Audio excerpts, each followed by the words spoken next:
Hi creators, it's Claire from Stringworth, and a new wool means a new knitting project. Now I have two balls of this Schoppel in the kind of parrot peacock colour, and it's the Zauberball Crazy, and they're 100 grams each, and I'm pretty sure it's 4-ply. I bought these in Mudgee at Chapel and Convent, which is a little wool shop, amazing wool shop in Mudgee, and I'm going to make a shawl. So let me put the pattern up. It is the Scarborough pattern from Quince Co, and I love the kind of light lace. I think it's like a shell. Love it, love it, love it. And I think in this, it's gonna look just so amazing with that variegation through it.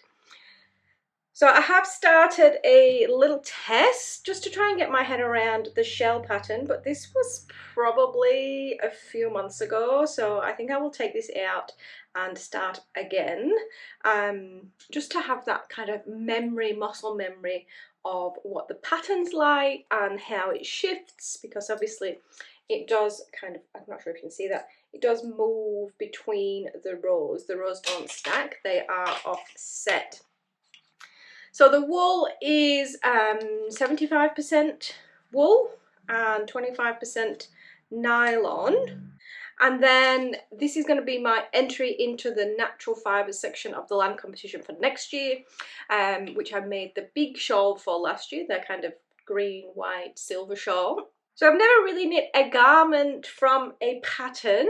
I knit the shawl, but that was kind of flat. So let's see how we go with following the instructions. I'm in a motel in Coffs Harbour and came pretty much completely unprepared for this project. Beyond the needle and the wool, I didn't bring any stitch markers, I didn't bring a row counter, I didn't bring a ruler, and I didn't bring any yarn to put in a fallback row on a complicated lace pattern. But hey, I'm here now and I have 5 days to go, so we're going to give this a red hot go. So I've knit the swatch. First time I've ever knitted a swatch and didn't bring a ruler to measure it. Knitted the swatch. You can see that lovely lace pattern coming through and the variegation in the yarn starting to come through, which is lovely. And obviously that's going to happen much faster on a wider piece. It is intended to be 10 centimeters dies 10 centimeters, so 4 inches square. And I think I'm about there. So I'm going to go with this. It is an 8 pattern repeat, 8 row repeat. And a 6 multiple wide, so it's 21 stitches wide and 26 stitches tall, and it is looking so good. I'm so excited to have this shrug, bolero, whatever you want to call it. So I will see, I'm just heading out to the shops, so I will see what supplies I can get to actually make this project work, and I'll see if I can kind of gauge the size of it. But I don't have any other needles, so it's not like I'm going to be changing needle size. What I've got on the US 3.25 mils. Great progress. I will take this out and start knitting the pattern. I'm just coming to the end row of the first pattern, and you can see I have 4 stitches left, but I should only have 2 stitches left. So I have gone wrong somewhere along this 177 stitch length. My little string stitch markers not really doing anything at this point, so I think I may need to go back and have a think about where I put those, because the pattern does move. Yeah, so this is a start again. So 177 stitches to cast on again, 2 rows of knit, and then I will try this morning's row once more, hoping next time I end up with 2 stitches, not 4.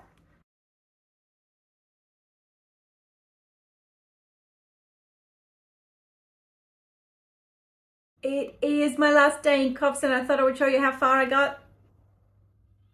I am 6 rows in, and it's doing the lovely scalloping, but that will actually get taken up when I knit on the outside of the shrug, where it does look very cute at the moment. I'm loving how that colour change is coming through, and you can see my little tea bag strings as stitch counters. So although it doesn't look like a heap of progress, I'm actually really glad I brought this because I've cast on the stitches. I'm 177 stitches wide. I've done a couple of rows. I've got used to the stitch pattern. Did a swatch, didn't end up measuring it. So pretty happy with that. Now let's take this home and get some serious stitching happening because it needs to measure a lot.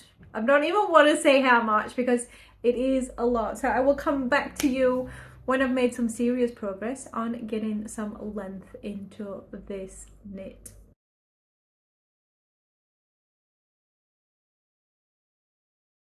I've been diligently working away on this shrug, waiting until the first ball of yarn was finished to give you an update, but I've just hit a snag that's going to set me back. So let me bring you in and show you what's happening.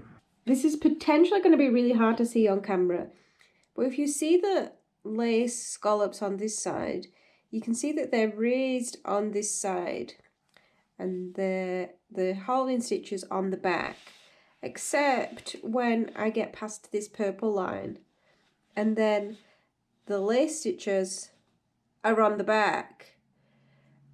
Let me turn it over, and this is why I've only just realised. You can see here before the purple line, this blue, the blue stitch here, the nice lines of it are on this side, but the purple, the lines are on the other side. So somewhere between the kind of this row and this row, I must have done too many rows of knit, and I've inadvertently made what should be the front the back.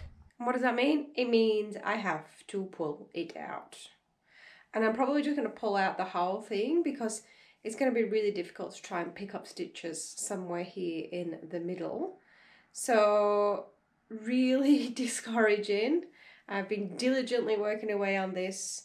This is 6 weeks worth of work. But sometimes that is how it goes. And next time I will pay more attention. And even though the pattern's really straightforward, it's just an 8-row repeat, I think I probably will put back in a fallback row because that would now have really saved me from unpicking everything below the purple, which is about 1/3 of the work.